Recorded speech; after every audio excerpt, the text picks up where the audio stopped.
সবাই জেলা কার্যালয়ে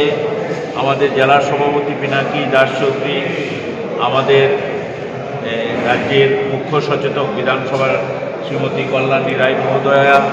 এবং আমাদের রাজ্য পৃষ্ঠা প্রমুখে আমার সহকারী সুভাষ সরকার সহ এখানে জেলার নেতৃবৃন্দ, জেলা সভাধিপতি, জেলার সাধারণ সম্পাদক সহ এবং সমস্ত স্তরের মণ্ডলের নেতৃত্বদের নিয়ে জেলায় বৈঠক হয়েছে। আমরা আমাদের এই কর্মসূচি যে আগামী 25 তারিখের মধ্যে আমরা সারা রাজ্যের পৃষ্ঠা প্রমুখদের ভেরিফিকেশন করে সংগঠনকে আরও গতিশীল শক্তিশালী করার জন্য আমাদের প্রিয় প্রধানমন্ত্রী নরেন্দ্র ভাই দামোদর দাস মোদী